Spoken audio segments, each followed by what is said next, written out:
नमस्कार, मैं हूं श्वेता झा और स्वागत है आप सभी का न्यूज पथ पर। राह जिंदगी की हो या फिर खबरों की, उसमें कई मोड़ होते हैं, कई रफ्तार होती है, कई पड़ाव होते हैं। जिंदगी से जुड़ी खबरों के साथ आपको लिए चलेंगे न्यूज पथ पर, लेकिन उससे पहले आपको बता दें कि हॉर्न ओके प्लीज में आज बात होगी स्मार्टफोन की, जो आपके बच्चों के लिए बेहद खतरनाक साबित हो सकता है। सियासी ढाबे में कर्नाटक के मुख्यमंत्री को लेकर मचा घमासान आपको दिखाएंगे। फैसला आज भी नहीं हुआ क्योंकि डीके अड़ गए हैं। आम लोगों के लिए धर्म की कितनी अहमियत है, आज सोशल अड्डा में इसी पर मंथन करेंगे और प्रगति मार्ग में दिखाएंगे दिल्ली में यमुना को साफ करने वाली मुहिम।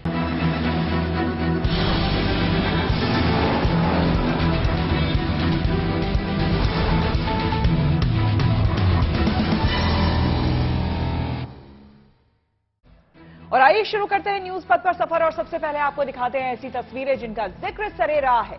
ये तस्वीरें सुर्खियों में भी है और सोशल मीडिया पर भी है। इनसे आपका बाखबर होना बेहद जरूरी है क्योंकि चौराहे पर इन्हीं की चर्चा है। उत्तराखंड के केदारनाथ मंदिर परिसर में ओम चिन्ह लगाया जाएगा। ये चिन्ह मंदिर के ठीक आगे बनाए गए चबूतरे में लगेगा। इसका वजन 5 टन है और इसे गुजरात के कुछ कलाकारों की ओर से तैयार किया गया है। इस ओम चिन्ह को पूरी तरह से लाइटों से भी सजाया जाएगा, जिससे रात में मंदिर परिसर की भव्यता और बढ़ जाएगी। फिलहाल इसे लगाने का ट्रायल जारी है। इतना ही नहीं, जल्द ही मंदिर के शिखर पर सोने का नया कलश लगेगा। इसको लेकर दानदाताओं ने इच्छा जाहिर की थी। ऐसे में अब मंदिर समिति भी इस काम में तेजी से जुट गई है। हालांकि पहले से ही केदारनाथ मंदिर के शिखर पर सोने का कलश लगा हुआ था, लेकिन ये कलश काफी पुराना था और क्षतिग्रस्त हो गया था। ऐसे में अब नए कलश को लेकर बातचीत जारी है। जल्द ही वहां नया स्वर्ण कलश नजर आने लगेगा। पश्चिम बंगाल के कूच बिहार में मेंढक का शादी समारोह आयोजित किया गया। इसके पीछे एक मान्यता है ताकि वहां अच्छी बारिश हो। इस समारोह के दौरान महिलाएं संगीत की धुन पर डांस करती हुई नजर आईं। इस मौके पर पूरी परंपरा के साथ मेंढकों की शादी की रस्म अदा की गई। बताया गया कि कई दिनों से बारिश नहीं होने से जमीन की मिट्टी फट रही थी। इससे किसानों को काफी नुकसान उठाना पड़ रहा है। परंपरा के अनुसार अगर आप मेंढक की शादी करवाते हैं तो वहां अच्छी बारिश होती है। इसी विश्वास में ग्रामीणों ने मेंढकों की शादी का आयोजन किया।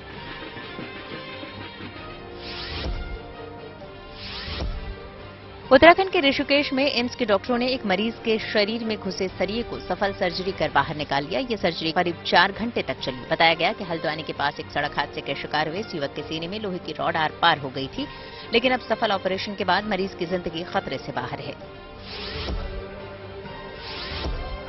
बिहार के पटना में बागेश्वर धाम के प्रमुख आचार्य धीरेन्द्र शास्त्री के पंडाल में श्रद्धालुओं के लिए फ्री मेडिकल कैंप लगाया गया। इस दौरान जो भक्त हनुमान कथा के लिए पहुंचे उनकी सेहत की भी जांच की गई। बताया गया कि इन श्रद्धालुओं को मुफ्त में दवाइयां भी दी गई। ये सुविधा वहां 24 घंटे रही। हर दिन इस कैंप में करीब 500 लोगों की मेडिकल जांच हुई। राजस्थान में जयपुर में कुछ भालू आइसक्रीम का लुत्फ उठाते नजर आए। दरअसल ये है नाहरगढ़ बायोलॉजिकल पार्क, जहां टाइगर समेत दूसरे वन्य जीवों के लिए आइसक्रीम और कोल्ड ड्रिंक के इंतजाम किए गए ताकि इन्हें भीषण गर्मी से कुछ राहत मिल सके। इतना ही नहीं, यहाँ कूलर और पंखे भी लगाए गए हैं। इससे वहाँ तापमान थोड़ा कम होगा और वन्य जीवों को ठंडी हवा भी मिल सकेगी। जिंदगी का सफर सुहाना हो, इसके लिए सावधान रहना जरूरी है। रोजमर्रा की आपाधापी में कुछ देर बैठकर सोचना समझना भी जरूरी है कि आपके आसपास क्या हो रहा है और जो कुछ हो रहा है उससे हमारी जिंदगी, हमारा परिवार कैसे प्रभावित हो सकता है। इसलिए हॉर्न बजाकर बाखबर करने वाली खबर जरूरी होती है। और आज की ये खबर बच्चों पर स्मार्टफोन के खतरनाक असर से जुड़ी है। हम बगैर सोचे समझे बच्चों के हाथों में अपना फोन दे देते हैं। शुरू में बच्चे को अच्छा लगता है, लेकिन धीरे धीरे उसे लत लग जाती है। ज्यादातर लोग बच्चों की जिद की वजह से उनको फोन दे देते हैं। तो ऐसे भी लोग हैं जिनको इस बात की खुशी होती है कि उनका बच्चा स्मार्टफोन यूज करना जानता है, यूट्यूब या फिर इंटरनेट से वाकिफ है। लेकिन एक नई स्टडी में दावा किया गया है कि कम उम्र से स्मार्टफोन इस्तेमाल करने वाले बच्चों की दिमागी सेहत पर असर पड़ता है। यह स्टडी एक चेतावनी है, इसलिए इसे गंभीरता से लिया जाना चाहिए और इस पर सावधानी वाला हॉर्न बजाना चाहिए।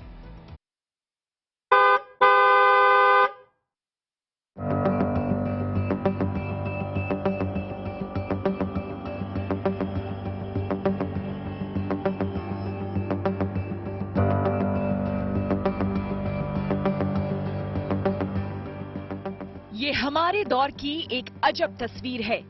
बच्चों के छोटे हाथों में मोबाइल फोन है, जैसे कि कोई खिलौना हो। जिसे ऑन होते ही बच्चा खुश हो जाता है। मम्मी पापा भी टेंशन फ्री हैं, क्योंकि मोबाइल देखते देखते बच्चा आसानी से खा लेता है। बच्चा शरारतें नहीं करता, चीख पुकार नहीं होती। जैसे ही बच्चे ने रोना धोना शुरू किया, मम्मी ने उसके हाथ में मोबाइल फोन थमा दिया। मम्मी को भी चैन मिल गया, बच्चे की भी मौज हो गई। ज्यादातर घरों में मोबाइल फोन या कहें कि स्मार्टफोन बच्चों को उलझाए रखने और उनके मनोरंजन का सामान हो चला है। स्क्रीन पर आंखें गड़ाए बच्चा मोबाइल के मायावी संसार में मगन नजर आता है और कई माता पिता इस बात पर गर्व से कहते हैं कि देखिए, हमारा बच्चा तो मोबाइल का मास्टर हो गया है। कईयों को इस बात पर नाज होता है कि किताबें पढ़ने से पहले उनका बच्चा YouTube से वाकिफ हो गया है, इंटरनेट समझने लगा है और ऑनलाइन गेम खेलने लगा है। लेकिन ये खुशी, ये गर्व बेमानी है। स्मार्टफोन चलाने वाले बच्चे को अगर आप स्मार्ट मान रहे हैं तो जान लीजिए कि ये छलावा है, क्योंकि एक नई स्टडी के मुताबिक जिन बच्चों को कम उम्र से ही स्मार्टफोन की लत लगती है, आगे चलकर उनकी दिमागी सेहत पर इसका असर पड़ता है। इसलिए जरूरी है कि बच्चों के हाथों में स्मार्टफोन की समस्या पर हम सावधानी वाला हॉर्न बजाएं।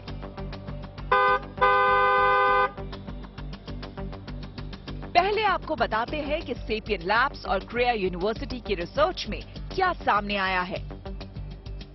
इसके मुताबिक कम उम्र से ही स्मार्टफोन का इस्तेमाल करने वाले बच्चों की दिमागी सेहत कमजोर पाई गई।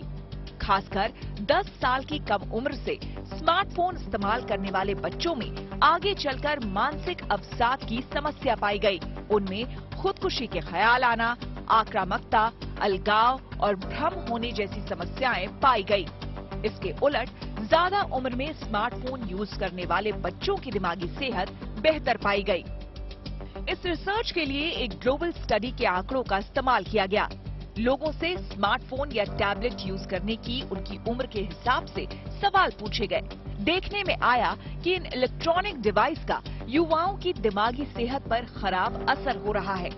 जाहिर है, इसे लेकर हर माता पिता को चिंता होनी चाहिए और इसलिए जाने माने उद्योगपति आनंद महिंद्रा ने ट्वीट करके ये रिसर्च शेयर की है और लिखा है कि बच्चों का स्मार्टफोन इस्तेमाल करने का असर बड़े होने के बाद उनके दिमाग पर होता है, जो चिंताजनक है। आनंद महिंद्रा ने पेरेंट्स से इस मामले में सावधान रहने की अपील की है। ये सच है कि स्मार्टफोन हमारी जिंदगी का हिस्सा बन गया है, लेकिन क्या जाने अनजाने हम बच्चों में ही इसकी आदत डालते जा रहे हैं? बच्चा फोन चलाता है, कितने घंटे चलाता है और रोकने पर क्या कभी उसने एग्रेसिवनेस शो की है कि नहीं मुझे फोन चाहिए? नहीं, ऐसा तो शो नहीं किया हुआ है। मतलब अभी बोलते हैं, 2-3 बार बोलना पड़ता है तो फिर बाद में वो छोड़ देती है। ऐसा नहीं, ऐसा है उसका। अच्छा। सुनती है थोड़ी बात तो, लेकिन फोन चलाने की जरूरत हाँ थोड़ी रहती है। कभी कभी मतलब दिन में 4 आवर्स 3 to 4 आवर्स चाहिए, मतलब थोड़े खाने के टाइम पे चाहिए रहता है। कोई कभी फ्री टाइम होता है दोपहर को, तभी वो चाहिए रहता है वैसा उसको। आप फोन चलाते हो ना? आप कितने घंटे फोन चलाते हो? वो मैंने कभी कैलकुलेट नहीं किया है। अच्छा, आपको फोन चलाना अच्छा लगता है? थोड़ा थोड़ा। क्या देखते हो आप फोन चलाकर? शॉर्ट्स। शॉर्ट्स के अलावा? शॉर्ट्स के अलावा I but it will harm you someday.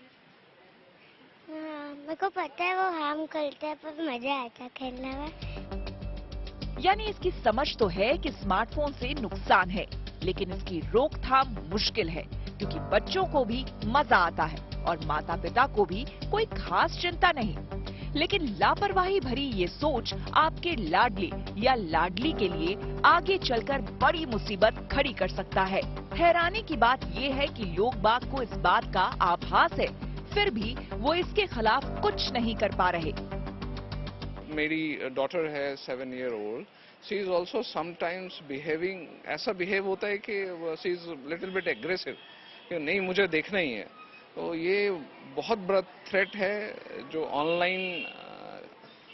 Online bytes हैं, डिफरेंट कंपनीज के जो ऐड हैं, वो बच्चों को काफ़ी प्रभावित कर रहे हैं। तो मैं सभी पेरेंट्स से यही गुजारिश करूंगा कि आप चीज़ों को कंट्रोल करें। अदरवाइज जो बच्चे का जो मेंटल डेवलपमेंट है और सोशल डेवलपमेंट है वो ब्लॉक हो रहा है। खतरनाक तो है ही, क्योंकि ये जो है माइंड में प्रेशर और स्ट्रेस देता है और साथ में बच्चा जिद्दी इतना हो जाता है कि अपने हिसाब से ही सब कुछ चलाना चाहता है।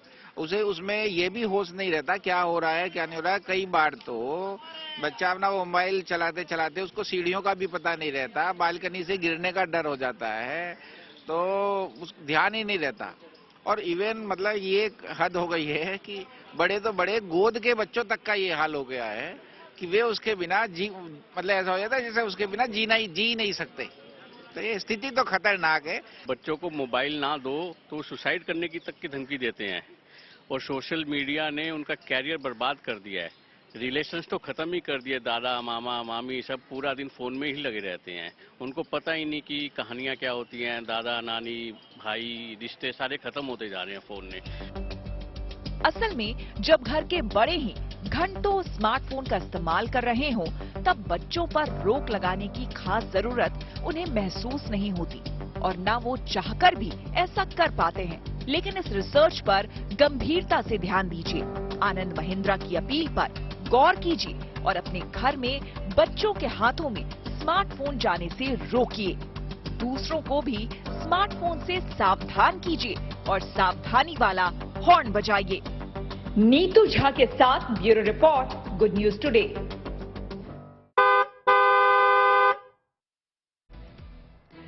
बच्चों के दिमाग पर, उनकी सोच पर, उनके बर्ताव और तौर तरीकों पर स्मार्टफोन का क्या असर होता है, उससे क्या परिणाम हो सकते हैं, इसे समझने की हमने कोशिश की मनोचिकित्सक भावना बर्मनी से। क्या आपने कभी सोचा है कि बच्चों की हेल्थ पे जो स्मार्टफोन अपने थमाए हुए हैं उनके ऊपर क्या असर होता है? बहुत ही खतरनाक। इनफैक्ट मोबाइल यूज करने से बच्चों में डिप्रेशन, अनिद्रा और चिड़चिड़ापन जैसी मानसिक समस्याएं बहुत जल्दी बढ़ जाती हैं। सिर्फ इतना ही नहीं, सर में दर्द, भूख न लगना, आंखों की रोशनी कम हो जाना, आंखों में दर्द आदि जैसी बीमारियां भी बच्चों में दिखने लगती हैं। बल्कि ज्यादा प्रयोग करने से बच्चे में मोटापा, जिसे हम ओबेसिटी और हाइपरटेंशन जैसी बीमारियां कहते हैं, इसका भी बच्चे शिकार हो सकते हैं। बच्चों को मोबाइल का डिसिप्लिन समझाने से पहले एक रोल मॉडल हमें खुद बनना पड़ेगा। हमें अपनी मोबाइल यूसेज नियंत्रण में रखनी पड़ेगी। आप भी बच्चों के सामने मोबाइल का कम प्रयोग करें। इस मोबाइल के जरिए बच्चों की जो एनर्जी खर्च होती है, ये एनर्जी दूसरे प्रोडक्टिव कार्यों में लगाने का सजेशन हमें बच्चों को देना पड़ेगा ताकि उन्हें सफलता पाने में आसानी हो। दिनचर्या का एक डिसिप्लिन बनाने में हमें उन्हें सजेस्ट करना पड़ेगा, हेल्प करनी पड़ेगी, जैसे कि वो रोजमर्रा एक्सरसाइज का रूटीन बनाएं, कुछ स्पोर्ट रखें, कोई क्रिएटिव एक्टिविटी रखें, कोई हॉबी या पैशन में अपनी दिलचस्पी बढ़ाएं, माइंडफुलनेस करें। ये सब बहुत जरूरी है। और अपना क्वालिटी टाइम अपने परिवार के साथ, अपने दोस्तों के साथ अलग रखें, पढ़ाई का टाइम अलग रखें और एक ऐसा खूबसूरत दिनचर्या बनाएं जिसके अंदर सभी चीजों का अलग अलग समय पर वो यूज कर सकते हैं। समीर वानखेड़े से गुरुवार को सीबीआई करेगी पूछताछ, तो आप गो फर्स्ट की 26 मई तक रद्द हुई उड़ानें। आइए आपको सीधे लिए चलते हैं न्यूज एक्सप्रेसवे पर, जहां पर देश की कुछ और जरूरी खबरें कर रही हैं आपका इंतजार। बीजेपी के राष्ट्रीय अध्यक्ष जेपी नड्डा मुंबई पहुंचे। इस दौरान मुंबई एयरपोर्ट पर उनका भव्य स्वागत किया गया। वहीं नड्डा ने मुंबई में यात्रा भी निकाली। अपने दौरे में बीजेपी अध्यक्ष रमाबाई अंबेडकर नगर में एक कार्यकर्ता के घर खाना खाने भी पहुंचे। साथ ही वो पार्टी के कई और कार्यक्रमों में भी शामिल हुए। बीएमसी चुनावों की तारीख अभी तय नहीं है, लेकिन माना जा रहा है कि पार्टी ने अभी से इन चुनाव की तैयारी शुरू कर दी है। समाजवादी पार्टी यूपी विधान परिषद उपचुनाव लड़ेगी। राज्य में एमएलसी की 2 सीटें खाली हैं, जिसके लिए पार्टी नेताओं और कार्यकर्ताओं को चुनाव की तैयारी के निर्देश दिए गए हैं। बताया जा रहा है कि पार्टी गुरुवार को एमएलसी उम्मीदवारों के नामों का ऐलान कर सकती है। एमएलसी के लिए ये मतदान 29 मई को होगा। उत्तराखंड में चारधाम के बाद अब हेमकुंड साहिब की यात्रा की भी शुरुआत हो गई। ऋषिकेश से इसके पहले जत्थे को रवाना किया गया। मुख्यमंत्री पुष्कर सिंह धामी ने इस जत्थे को झंडी दिखाई। इस जत्थे में करीब 300 श्रद्धालु शामिल हैं। हेमकुंड साहिब के कपाट 20 मई को खोले जाएंगे। हरियाणा में राज्य शिक्षा बोर्ड ने 10वीं के नतीजे घोषित कर दिए। इस बार करीब 65% छात्र पास हुए। इस परीक्षा में कुल 14 छात्र छात्राओं ने पहला, दूसरा और तीसरा स्थान हासिल किया। फतेहाबाद के हिमेश, सोनीपत की वर्षा और भिवानी की सोनू ने संयुक्त रूप से 498 अंक हासिल किए और पहले नंबर पर रहे। किसानों को मोदी सरकार ने बड़ी राहत दी। इस बार खाद के दाम नहीं बढ़ेंगे। साथ ही सरकार ने इस खरीफ सीजन में 1 लाख करोड़ से ज्यादा की उर्वरक सब्सिडी का भी ऐलान किया। गैंगस्टर और खालिस्तानी टेरर लिंक पर एनआईए ने बड़ी कार्रवाई की। उसने दिल्ली, पंजाब और यूपी समेत देश भर में 100 से ज्यादा जगहों पर छापे मारे। इस दौरान कई लोगों से पूछताछ की गई। साथ ही कई अहम दस्तावेज भी जब्त किए गए। आशंका है कि विदेशों से साजिश रची जा रही है। इसी पर एनआईए नकेल कसने में जुटी हुई है। खबरों के एक्सप्रेसवे से आगे रुक करते हैं सियासी ढाबे का, जहां आज की सबसे दिलचस्प खबर मौजूद है। कौन बनेगा कर्नाटक का मुख्यमंत्री? आज भी इस सवाल का जवाब नहीं मिला। हालांकि माना जा रहा था कि सिद्धरमैया के नाम का ऐलान होने ही वाला था, लेकिन ऐन वक्त पर डीके शिव कुमार अड़ गए और कांग्रेस फंस गई।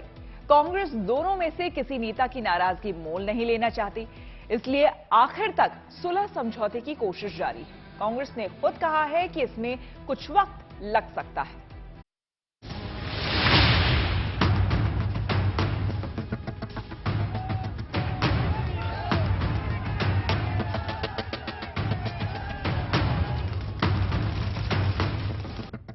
कहने को किस्सा कुर्सी का है, लेकिन अच्छा खासा सियासी नाटक है। इधर मुश्किल में कांग्रेस का हाईकमान है, उधर उलझन में कर्नाटक है। नतीजे आए 4 दिन हो गए, लेकिन कांग्रेस अभी भी मुख्यमंत्री पर मुहर नहीं लगा पा रही। 4 दिनों में अनगिनत बैठकें हो चुकी हैं। समर्थक नारेबाजी कर रहे हैं, नेता मंथन कर रहे हैं। 10 राजाजी मार्ग यानी कि खड़गे के आवास से 10 जनपद यानी सोनिया गांधी की आवास तक कई राउंड की दौड़ हो चुकी है। यानी सब कुछ हो रहा है, बस 2 नेताओं में से एक का नाम फाइनल नहीं हो पा रहा। कर्नाटक के प्रभारी और कांग्रेस के प्रवक्ता मीडिया के सामने आए तो अभी और इंतजार का झुंझुना पकड़ा गए। तो कृपया करके झूठी खबरों और भाजपा की अफवाहों पर विश्वास मत करिए। श्री मल्लिकार्जुन खड़गे जी, जिनको कांग्रेस विधायक दल ने सर्वसम्मति से ये अख्तियार दिया है कि वो कांग्रेस का अगला विधायक दल का नेता एंड कॉन्सिक्वेंटली मुख्यमंत्री घोषित करें, वो बाकायदा संपूर्ण चर्चा कर रहे हैं। कांग्रेस को भी अंदाजा नहीं होगा कि भारी जीत के बाद ऐसा भारी धर्म संकट आएगा कि एक कदम आगे को एक कदम पीछे चलना पड़ेगा। सुबह सिद्धरमैया को कमान देने की खबर आई। गुरुवार को बेंगलुरु के स्टेडियम में शपथ ग्रहण की तैयारियां भी शुरू हो गई और सिद्धरमैया के समर्थकों ने जश्न मनाना भी शुरू कर दिया। लेकिन कुछ घंटों के अंदर ही तस्वीर बदल गई। बताया गया कि डीके शिव कुमार ने सिद्धरमैया को सीएम मानने और खुद डिप्टी सीएम बनने से इनकार कर दिया।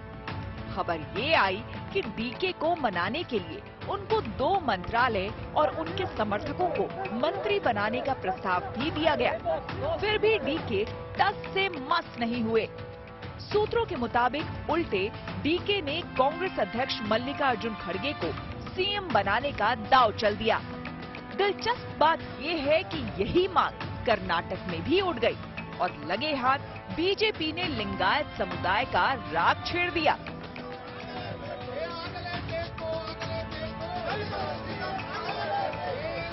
हमारा डिमांड मल्लिकार्जुन खड़गे हमारा नेता, हमारा दलित नेता, कांग्रेस का नेता मल्लिकार्जुन खड़गे को सीएम बनाने का डिमांड है। कास्ट बेस पर अगर देखा जाए तो शेड्यूल कास्ट जो है कर्नाटक की सबसे आगे रहने वाली लार्जेस्ट कम्युनिटी है। आज तक इस स्टेट में जो है किसी दलित को एक सीएम नहीं बनाया गया। इस बार की जो हुकूमत बनी है तो कंप्लीटली दलित एंड माइनॉरिटीज ने मिलकर जो है कांग्रेस को बनाया। जरूरी था कि इस बार जो है दलित सीएम देते या फिर हायर पोर्टफोलियो किसी माइनॉरिटी को देते। In spite of having a complete majority, they are unable to decide a leader. This shows the internal situation of the party, and the aspirations of the people are more important than politicking. I think they should settle that office of the Chief Minister and formation of the government as soon as possible. कहने की जरूरत नहीं कि कांग्रेस गजब की दुविधा में है। जोर जबरदस्ती से फैसला लिया गया तो बैकफायर हो सकता है, इसलिए मान मनव्वल जारी है। कहा जा रहा है कि राहुल ने डीके को समझा कर देख लिया, अब प्रियंका समझाएंगी, लेकिन लगता नहीं कि कांग्रेस के लिए अच्छी खबर इतनी जल्दी आएगी। लेकिन इस देरी का मजा लेते हुए विरोधी पूछ रहे हैं कि ये क्या हो रहा है। जहाँ केंद्रीय नेतृत्व कमजोर होता है तो वहाँ पे यही काम होते हैं, क्योंकि वहाँ पे केंद्रीय नेतृत्व की चीज कोई भी नहीं है। हर व्यक्ति अपने अपने सपनों को साकार करने की कोशिश करता है और जनता के सपनों को कोई भी नहीं देखता। वैसे तो कांग्रेस के पास जवाब हाजिर है। जयराम रमेश ने याद दिला दिया कि यूपी और असम में भी बीजेपी को मुख्यमंत्री बनाने में वक्त लगा था, लेकिन ध्यान देने की बात है कि कांग्रेस में कुर्सी के नाम पर पार्टी छोड़ने या तोड़ने का इतिहास रहा है। और सच पूछिए तो शायद कांग्रेस खुद इसी आशंका से डरी हुई है। आगे लोकसभा चुनाव है और डीके की नाराजगी कांग्रेस को भारी पड़ सकती है, इसलिए भले ही मुख्यमंत्री बनाने में और 2-3 दिन या पूरा हफ्ता लग जाए, लेकिन उनकी सहमति से ही फैसला होगा। तब तक इंतजार कीजिए। Bureau report, good news today. News पथ पर आगे है धन बाजार, जहां शेयर बाजार से लेकर कारोबार तक की सभी अहम खबरें होती हैं और इसका सीधा रिश्ता आपकी आमदनी आपकी जेब से होता है। तो तेज रफ्तार खबरों के बीच ये जरूरी खबरें छूट ना जाए, इसलिए आपको सीधे लिए चलते हैं धन बाजार। शेयर बाजार में लगातार दूसरे दिन गिरावट रही। सेंसेक्स 371 अंक नीचे गिरकर 61,560 पर बंद हुआ। वहीं निफ्टी में भी 104 अंकों की गिरावट रही। निफ्टी 104 अंक फिसलकर 18,181 पर बंद हुआ। दिल्ली सराफा बाजार में दूसरे दिन भी सोने चांदी के दाम में गिरावट देखने को मिली। सोने की कीमत में 500 रुपए की गिरावट आई। अब 10 ग्राम सोने की कीमत 60,580 रुपए है। चांदी की कीमत में भी 450 रुपए की गिरावट रही। 1 किलोग्राम चांदी की कीमत 73,300 रुपए हो गया है। अदानी हिंडनबर्ग मामले की जांच के लिए सुप्रीम कोर्ट ने सेबी को 3 और महीने का वक्त दिया। अब सेबी को अपनी रिपोर्ट 14 अगस्त तक सौंपनी होगी। इससे पहले कोर्ट ने सेबी को 2 मई तक अपनी रिपोर्ट सौंपने को कहा था, लेकिन सेबी ने सुप्रीम कोर्ट से जांच के लिए और वक्त मांगा था। इसी को लेकर 80 में सुनवाई हुई। इस दौरान सेबी की ओर से solicitor general of India Tushar Mehta ने 6 महीने की मोहलत मांगी, लेकिन बेंच ने इसे नहीं माना और 3 महीने में रिपोर्ट सौंपने को कहा। रूह अफ़ज़ा शरबत ट्रेडमार्क उल्लंघन मामले में सुप्रीम कोर्ट ने दिल्ली हाईकोर्ट के फैसले को बरकरार रखा। सुप्रीम कोर्ट ने दिल्ली हाईकोर्ट के फैसले को चुनौती देने वाली याचिका खारिज कर दी। ये याचिका दिल अफ़ज़ा शरबत के निर्माताओं ने लगाई थी। सुप्रीम कोर्ट ने कहा कि दिल अफ़ज़ा नाम से मिलता जुलता शरबत बना रही कंपनी को इसका उत्पादन रोकने से मना करने का हाईकोर्ट का फैसला सही है। सदर लेबोरेटरीज नाम की कंपनी ने 2020 में दिल अफ़ज़ा के नाम से शरबत बेचना शुरू किया, जिसे रूह अफ़ज़ा के निर्माताओं ने ट्रेडमार्क उल्लंघन बताया। मामला दिल्ली हाईकोर्ट पहुंचा तो अदालत ने रूह अफ़ज़ा के पक्ष में फैसला सुनाया और दिल अफ़ज़ा शरबत का निर्माण और बिक्री तुरंत रोकने का आदेश दिया। टाटा सन्स के चेयरमैन एन चंद्रशेखरन को फ्रांस के सर्वोच्च सम्मान शेवेलियर डे ला लेगियन डी होनूर से सम्मानित किया गया है। एन चंद्रशेखरन को भारत और फ्रांस के बीच ट्रेड रिलेशनशिप को मजबूत करने में उनके योगदान के लिए फ्रांस ने ये सम्मान दिया है। टाटा ग्रुप ने ऑफिशियल ट्विटर से इसके बारे में जानकारी दी। न्यूज पथ पर अब सोशल अड्डा पर थोड़ा सा रुकते हैं और आज के मुद्दे पर लोगों की राय जान लेते हैं। सोशल अड्डा में आज का मुद्दा धर्म, आस्था और विश्वास से जुड़ा हुआ है। मल्टीनेशनल मार्केट रिसर्च कंपनी इप्सॉस ने दुनिया भर के लोगों की धार्मिक आस्था से जुड़ा ग्लोबल रिलीजन सर्वे किया है, जिसमें शहरों में बसे भारतीयों को लेकर भी कई अहम बातें सामने आई हैं। इप्सॉस के सर्वे में कहा गया है कि 10 शहरी भारतीय में से 8 यानी कि 80% लोग ईश्वर में आस्था रखते हैं। इसके साथ ही 80% शहरी भारतीय अलग अलग धर्मों के लोगों के साथ सहज महसूस होने का दावा करते हैं। सर्वे के मुताबिक 86% शहरी भारतीयों का मानना है कि लोगों के नैतिक जीवन में धार्मिक कार्य अहम भूमिका निभाते हैं। सर्वे में ये पता चला है कि लगभग 83% शहरी भारतीय ये मानते हैं कि धार्मिक होने से उन्हें तमाम तरह के संकटों से उबरने में मदद मिलती है।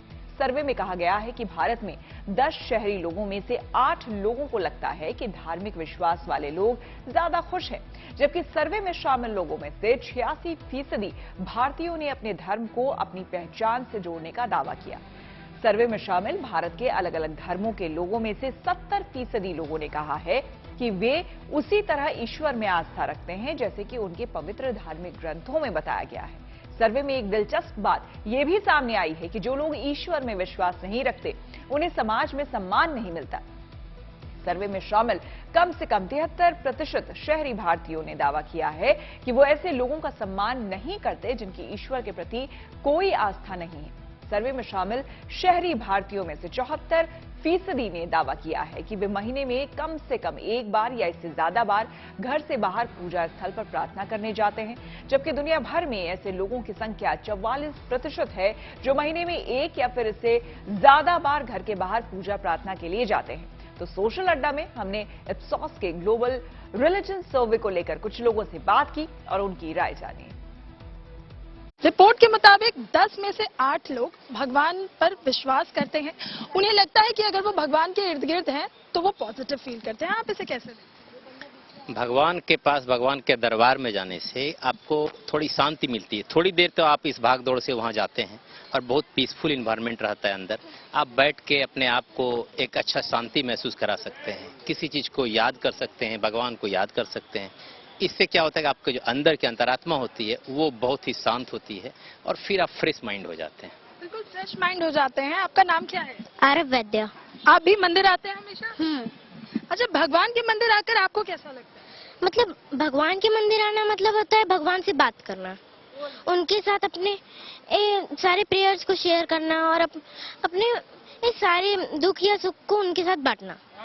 तो उस हिसाब से मेरे को लगता है कि भगवान के साथ ही रहना अच्छा होता है। हम लोग मंदिर के पास जाते हैं, कभी भी मंदिर के पास जाना, उन भगवान के साथ प्रेयर करना, ये सब भगवान से कनेक्टेड रहने का एक तरीका होता है। बिल्कुल साफ उस सर्वे में भी यही बताया गया है कि अगर आप भगवान के पास होते हैं तो आपके मन को शांति मिलती है, सुकून महसूस होता है। आप भी यहाँ पूजा पाठ करने पहुंची हैं, कितना सुकून महसूस होता है जब मंदिर आते हैं? मंदिर आओ तो बहुत मन को शांति मिलता है और जो भी मन में विचार होते हैं वो सब भूल के बस मंदिर में जो पूजा पाठ करो उसमें मन लग जाता है। हम अपनी लाइफ में भाग दौड़ में बिजी रहते हैं, पर जब मंदिर में आते हैं तो हमें बहुत ज़्यादा यहाँ पे सुकून मिलता है, बहुत अच्छा लगता है, मन एकदम शांत हो जाता है। बिल्कुल छोटा बच्चा भी आपकी गोद में से लेकर मंदिर आए हैं, यानी बचपन से ही भगवान से कनेक्शन क्रिएट कर रहे हैं। ये सवेरे जल भी चढ़ाता है मेरे साथ, भगवान को मानता है, पूजा पाठ भी करता है मेरे साथ में, जैसे सिखाते वैसे ही करता है। ये भगवान को अच्छा, ये बताइए मंदिर आकर या पूजा पाठ कर कितनी शांति मिलती है? बहुत सुकून मिलता है, दिल को आराम मिलता है बाबा के घर आके। मंदिर आके it's like connection with the higher energy. तो जितना ज्यादा कनेक्ट कर पाते हैं वो मेंटल स्टेबिलिटी होता है और काफी पीसफुल फील होता है।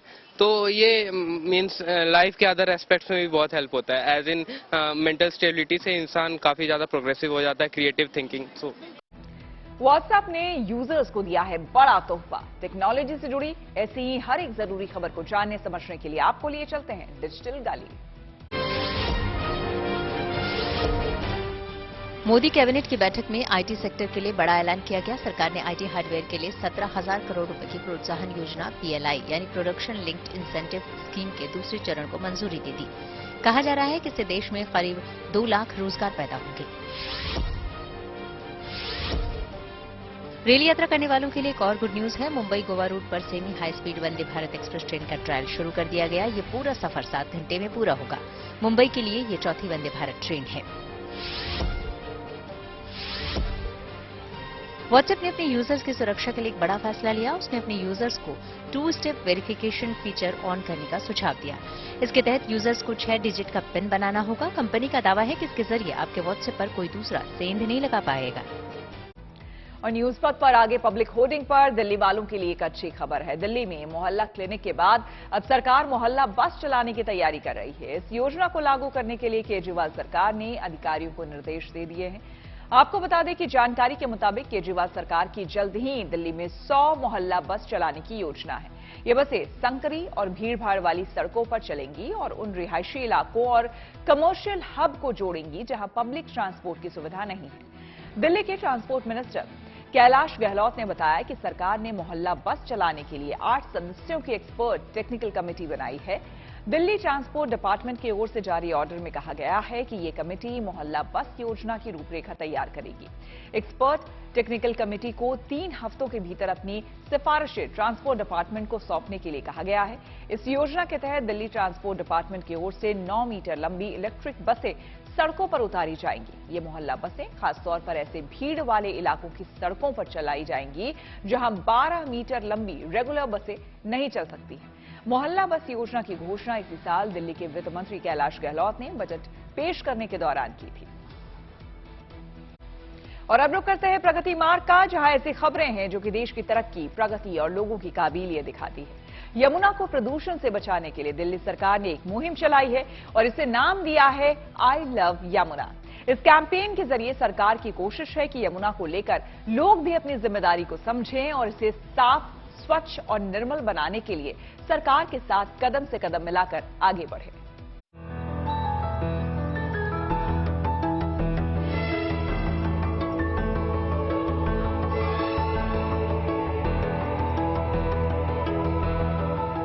यमुना जो गंगा की सबसे बड़ी सहायक नदी है, यमुना जो अपने किनारे बसे कई शहरों के लिए जीवनदायिनी है, जो सदियों से लोगों की आस्था के केंद्र में है। दिल्ली वासियों के लिए ये यमुना कई वर्षों से मैली बनी हुई है। कोशिशें कई हुई इसे साफ सुथरा बनाने की, लेकिन यमुना मैली ही रही। अब एक और नई पहल हुई है यमुना को उसका पुराना स्वरूप लौटाने की, उसकी कलकल धारा को निर्मल, स्वच्छ बनाने की। दिल्ली सरकार ने इस कैंपेन को नाम दिया है आई लव यमुना। दिल्ली सरकार ने आज से यानी 17 मई से शुरुआत की है आई लव यमुना कैंपेन की। इस कैंपेन के तहत दिल्ली सरकार और तमाम जो दिल्ली के स्कूल्स हैं उनके इको क्लब मिलके यमुना की साफ सफाई पर विशेष ध्यान देंगे, जिससे यमुना का जो खोया हुआ स्वरूप था वो उसे मिल सके और यमुना जिसकी पहचान थी साफ पानी, वो फिर से एक बार साफ हो सके। इस कैंपेन की शुरुआत दिल्ली सरकार में पर्यावरण मंत्री गोपाल राय ने आईटीयू के छठ घाट से की। इसके तहत यमुना की सफाई की गई। एनडीआरएफ की टीम के अलावा खुद गोपाल राय और स्कूली बच्चों और शिक्षकों ने यमुना की सफाई की, पौधे भी लगाए गए। सरकार की कोशिश है ज्यादा से ज्यादा लोग इस अभियान से जुड़े।